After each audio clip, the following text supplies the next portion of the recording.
지금 엔비디아 시가총액이 3.3조 달러 수준이니까 이게 4조? 진짜 많이 가면 6조? 일론 머스크가 얘기하는 것처럼 테슬라 25조? 달러 뭐 이런 얘기 하거든요. 그건 좀 너무 허황된 케이스라고 저는 생각하고 있어서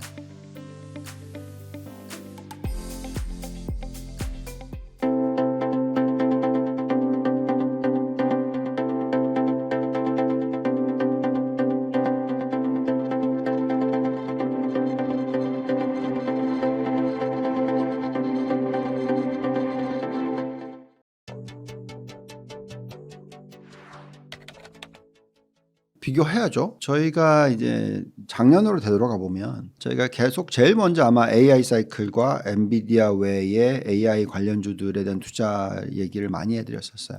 그리고 만약 그게 스토리가 만들어지기 시작하면 나스닥 기준으로서 25% 이상의 상승을 볼 수 있다.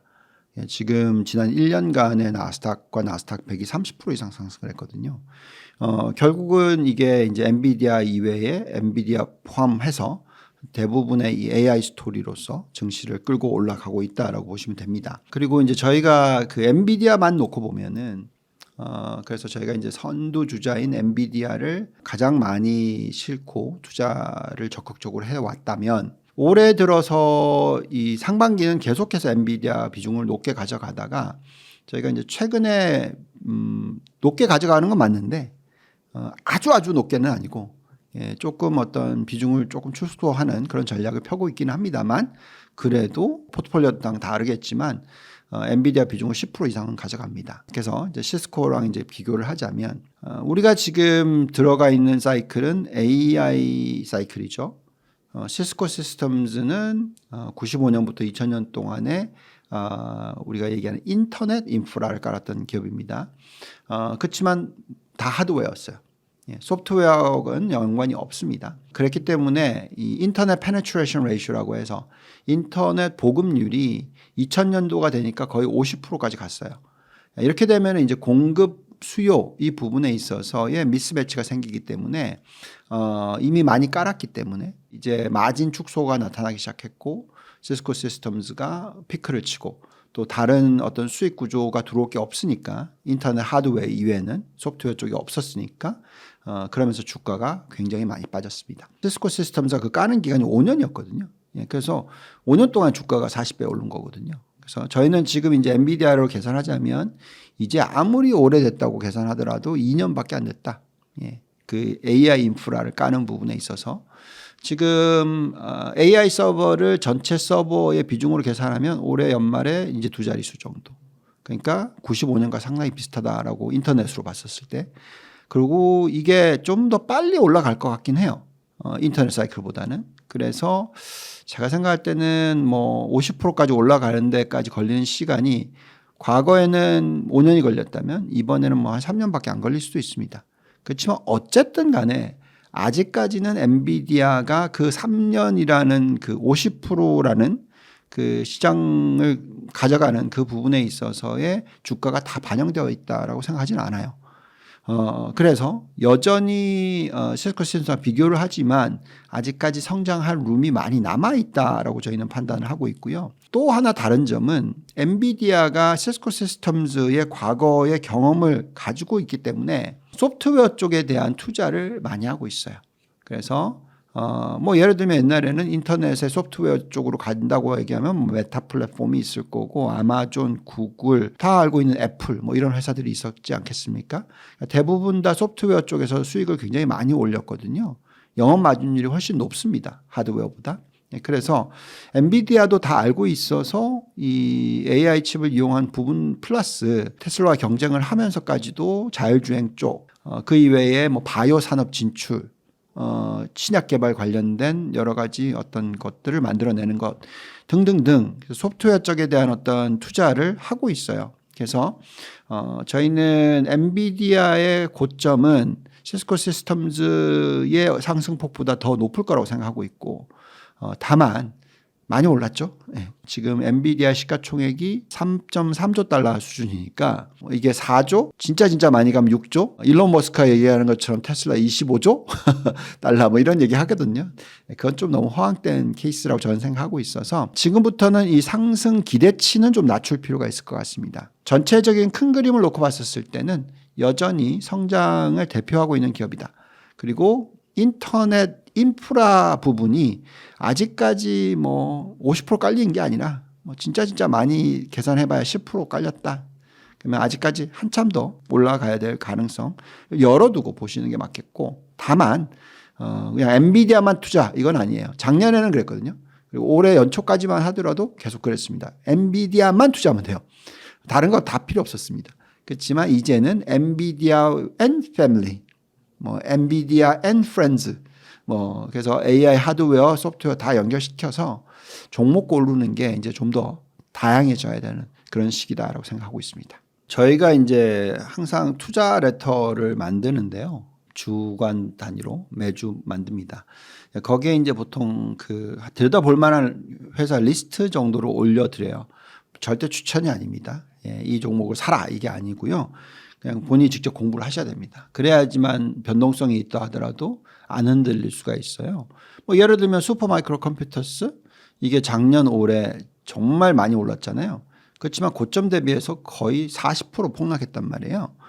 그러면 이 사람들의 입장에서 만약에 진짜 고점에 샀으면 마이너스 40%에 물려버리면 큰일 나잖아요. 그리고 던져버릴 수밖에 없을 케이스가 될 수도 있잖아요. 근데 저희는 장기적으로 좋게 보고 있거든요. 그러니까 이게 변동성이 심합니다. 그래서 사람들이 직접 공부를 하셔야지 우리가 흔히 얘기하는 성공 투자를 하실 수가 있습니다. 그래서 종목 리스트는 얼마든지 드릴 수 있으나 그거를 직접 결정하고 투자를 하시는 것은 본인이 하셔야 되는 거고, 그게 아니라면 저희 같이 운용하는 사람에 맡기시는 게 맞겠고요. 그래서 이 기업 리스트를 쭉 보면은 이제 저희가 이제 큰 흐름으로 좀 말씀을 드려볼게요. 대표적인 기업들 중에서 매력도가 높다라고 올라오는 기업들이 여전히 아직까지 AI 하드웨어 쪽입니다. 엔비디아 칩을 이용해서 그걸 가지고 데이터 센터를 깔고 그 데이터 센터를 이용해서 이제 서비스를 만들어내는 그 과정에 있단 말이에요. 그러면 이제 엔비디아 칩을 만드는 데도 들어가는 또 하드웨어가 있겠죠. 그게 이제 우리가 흔히 얘기하는 HBM. 그 다음에 이제 AI 칩. 그리고 이제 데이터 센터와 연결되어 있는 게 아까 말씀드렸던 슈퍼마이크로 컴퓨터스 정도. 뭐 그 외에 또 기업들이 쭉 있어요. 근데 여전히 우리는 이쪽 우리가 흔히 얘기하는 하드웨어 쪽에 대한 투자 비중이 지금은 절반 이상이셔야 돼요. 심지어는 70%라도 괜찮습니다. 그렇지만 이제 시간이 지나가면서 아까 말씀드렸던 인터넷 인프라가 많이 깔리고 나서 끝났다라는 얘기 했잖아요. 그래서 AI 인프라가 많이 깔리고 나면 이제 엔비디아 이외의 모든 기업들이 마진 프레셔, 영업 마진, 영업 이익률에 영향을 부정적으로 받게 됩니다. 왜냐하면 다른 기업들이 치고 올라오기 때문에. 그래서 이럴 때는 보통 하드웨어 쪽에서 이제 소프트웨어로 넘어가셔야 돼요. 그래서 소프트웨어 종목들도 우리가 지금 뭐 몇몇 개 좀 찾을 수는 있어요. 자, 그래서 이제 우리가 그런 쪽에 대한 투자를 좀 하셔야 되는 거고요.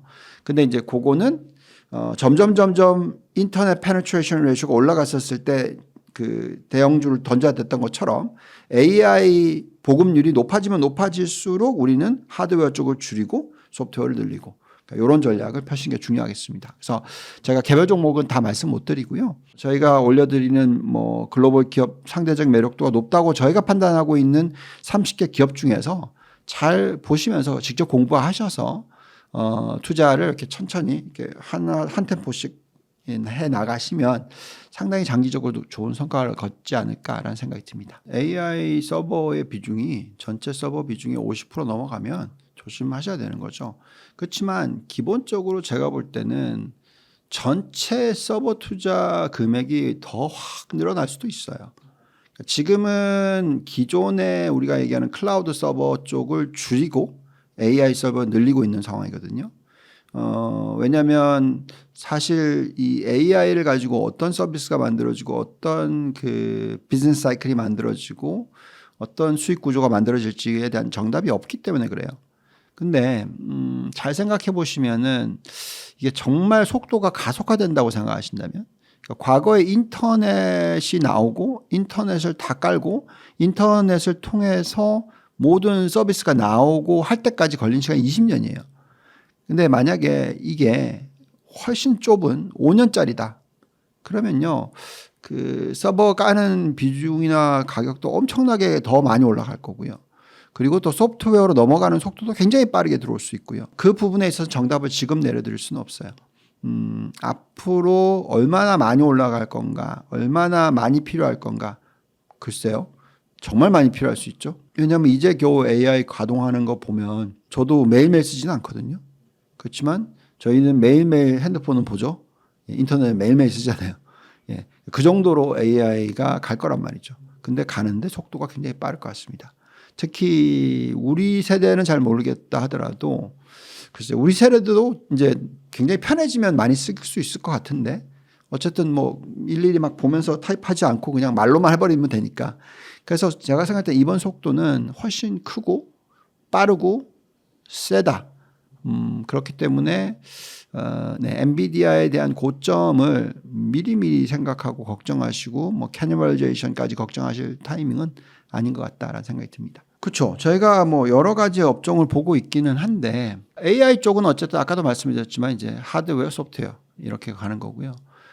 근데 이제 그 사이에 그 이제 잘 생각해 보시면 AI가 많이 보급이 되면 될수록 전력 소비량이 많이 늘어난다라는 어떤 개념도 있죠.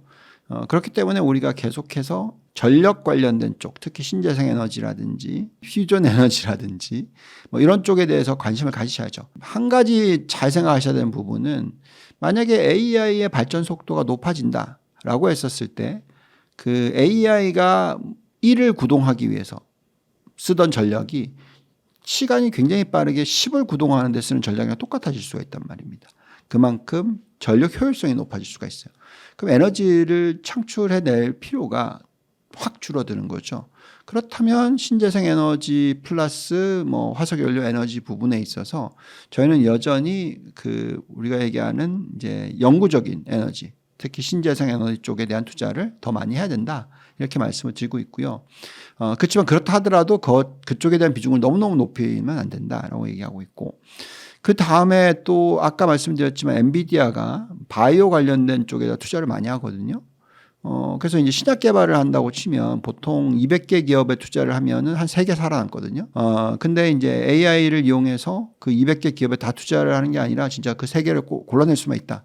그러면 엄청난 효과를 얻을 수가 있겠죠. 그래서 저희는 이쪽에 대한 어떤 수익 구조도 굉장히 놀라워질 거라 생각합니다. 바이오 헬스케어 쪽에 대한 관심도 충분히 AI와 연결돼서 보시는 필요가 있겠고, 그 다음에 이제 그 우리가 흔히 얘기하는 전기차와 전기차 부품 인더스트리 산업에 대해서 얘기를 하죠. 우리가 지금 계속 얘기하고 있는 게 이제 AI 기기 관련해서 과거에는 인터넷 기기라고 생각한다면 핸드폰이잖아요. 그래서 이제 아이폰을 AI 기기를 사용한다. 또는 지금 보고 계신 랩탑, 예, 또는 아니면 뭐 데스크탑 PC. 그러니까 이런 걸 이용해서 AI를 쓸 거다라고 지금 가정을 내리고 있잖아요. 근데 그게 아니라 완전히 다른 기기가 들어올 수 있다라는 거죠. 그게 뭘까라고 고민해 봤을 때 그 중에 하나가 전기차입니다. 전기차 자체가 플랫폼인 거죠.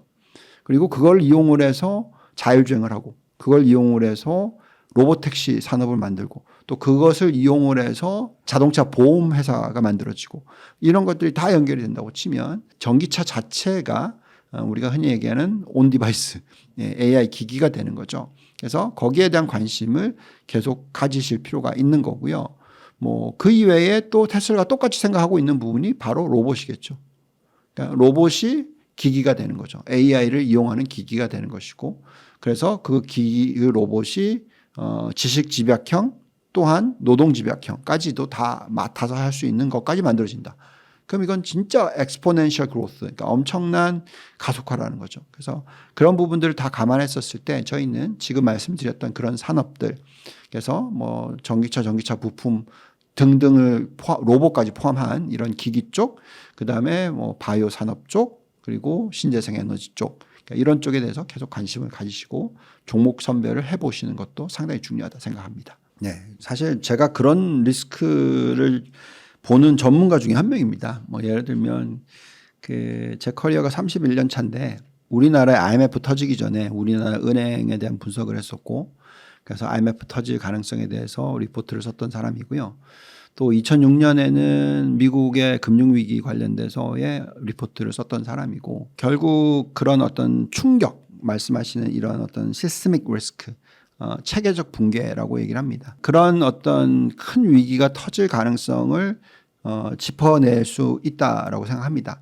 물론 신이 아니기 때문에 그걸 어떻게 정확하게 짚어내겠습니까만 그래도 터지기 1년 전? 뭐 옛날에는 2년 전에 뭐 판단했다면 이제는 한 1년 전 또는 6개월 전 잡아낼 수 있지 않을까라는 어떤 욕심이라고 하긴 그렇고 그런 노력을 하고 있습니다. 자, 그래서 지금 보면은 그럼 충격이 올 만한 게 뭐가 있을까? 미국을 제외하면은 어떤 면이 있을 수 있냐면 중국이에요. 중국발 어떤 금융위기가 터질 가능성에 대해서 저희는 계속해서 여러 가지 지표를 보고 있습니다. 아직까지는 아니에요. 근데 제가 생각할 때는 정말 짧으면 3년 안에, 글쎄 2, 3년 안에 터질 수 있다고 생각하고요. 5년 안에는 터질 수 있다고 생각해요. 그래서 중국 쪽을 보고 있고요. 그 다음에 또 충격을 줄 수 있는 건 미국 쪽으로 보자면 이 두 가지 요소가 있는데요. 첫 번째는 우리가 흔히 얘기하는 이제 상업용 부동산 쪽. 그 다음에 두 번째로 얘기할 수 있는 거는 이제 프라이빗 크레딧이라고 해서 민간 신용이라는 게 있습니다. 그래서 이제 돈을 대출을 해주는 거죠.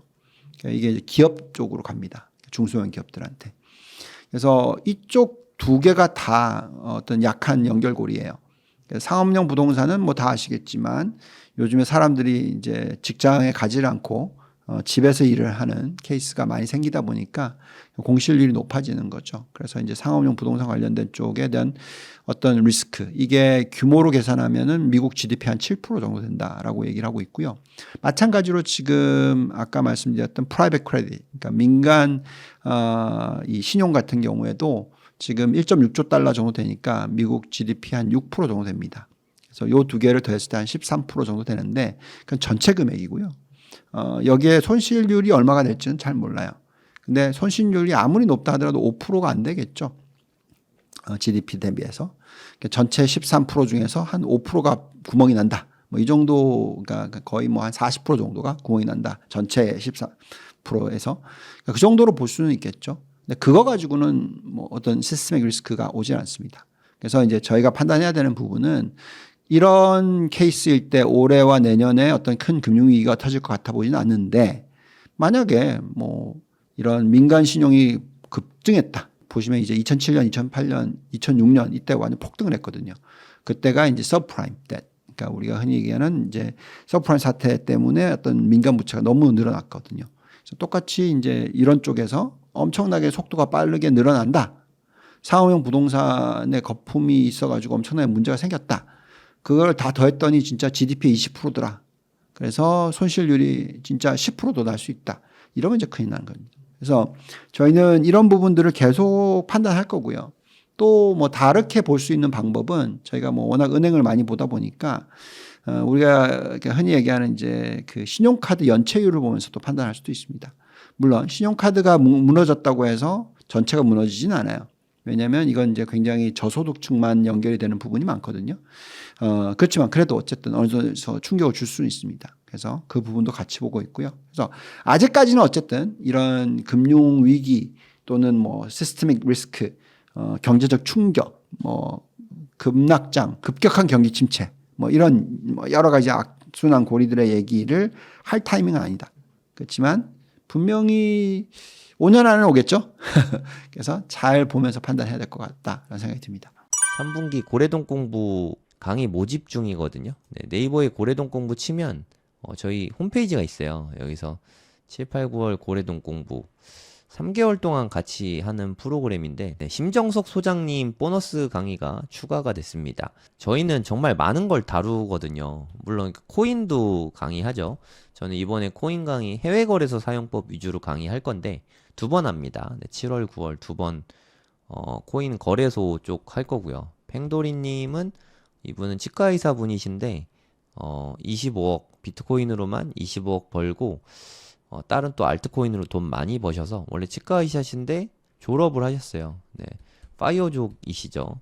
그래서 이제 뭐 시간 많다고 언제든지 불러달라고 뭐 그러시더라고요. 그래서 저희가 또 모셨습니다. 너무 폭발적인 반응이었어가지고 같이 코인 공부도 하고요. 그리고 부동산, 부동산 요즘에 난리지 않습니까? 부동산. 서울 부동산 다시 올라간다고 뭐 좀 시끄러워진 것 같아요. 거래량도 좀 많고 부동산 공부도 네, 같이 하고요. 그리고 빗소영 대표님은 자기 개발 쪽 아웃풋 독서 자기 개발된 프로그램도 같이 들어 있고요. 심정섭 소장님은 학군 강의하거든요. 학군과 부동산, 자녀 교육 이런 부분에 대해서 설명을 해주시는데 이 부분도 같이 알려주실 거예요. 교육이죠, 교육. 자녀 교육. 진짜 정말 거의 모든 거를 다 망라하는 강의거든요. 고래동 공부 프로그램만 잘 따라오셔도 다른 공부 특별히 많이 더 안 하셔도 충분할 것 같아요. 이것만 해도 충분히 많거든요. 8월 달에도 네, 웅달 대표님은 사업과 투자를 너무 잘 융합하셨고 그리고 좀 뼈 때리는 이야기 있잖아요. 뼈 맞는 시간을 좀 가감 없이 정말 솔직하게 부드럽게 때려주시거든요. 그래서 웅달님 강의를 들으면은 무언가 되게 하고 싶은 게 많아집니다. 네. 정말 또 기대되는 강의요. 8월 달에 하시는데 너무너무 기대가 됩니다. 그리고 요즘에 주식 쪽은 AI가 난리잖아요. AI. AI 요즘에 저 이효석 대표님 컨텐츠 되게 많이 보고 있는데 와, 저보다 더 부지런하시더라고요. 그러니까 진짜 이분은 거의 안 주무시는 것 같아요. 뭐 진짜 대단하십니다. 컨텐츠도 되게 많이 만드시고 또 저는 양은 많이 하지만 사실 뭐 질이 엄청 뛰어나다라고 말씀드릴 수가 좀 그러긴 좀 부끄러운데 이효석 대표님은 양도 많은데 질도 되게 좋더라고요. 그 인사이트를 직접적으로 배울 수 있는 시간이죠. 다 줌으로 실시간 강의하거든요. 이럴 때가 아니면 네, 제가 또 언제 이효석 대표님을 만나서 이렇게 질의응답할 시간이 있겠습니까? 여러분들도 고래동 공부 오시면 같이 이야기 나눌 수 있습니다. 그리고 일반 직장인이신데 비트코인 투자로 네, 부를 많이 이루셨죠. 네, 호필님도 오십니다. 원래 이분은 공기업 다니시는 직장인이세요, 직장인. 네, 지금도 직장 다니고 계십니다. 직장인 분들이 가장 좀 좋아하는 강의죠. 가장 현실적인 강의고, 보통 다른 분들은 사업이랑 같이 하니까 네, 현금이 원래 많아서 잘 됐을 수도 있잖아요. 근데 호필님은 직장인으로 정말 조금씩 조금씩 늘 모아가지고 그걸로 힘들게 처음에 1억 모아서 투자한 이야기도 들려주시고 했는데 정말 눈물 나는 투자 끝에 네, 지금 좀 성취를 많이 이루셨죠. 네, 그래서 앞으로 이제까지 해온 것과 앞으로 어떻게 해야 되는지 이런 부분들에 대해서 아주 상세하게 말씀해 주실 거예요. 네, 빗 대표님이 또 독서 모임과 자기계발 쪽 이끌어 주실 거고요.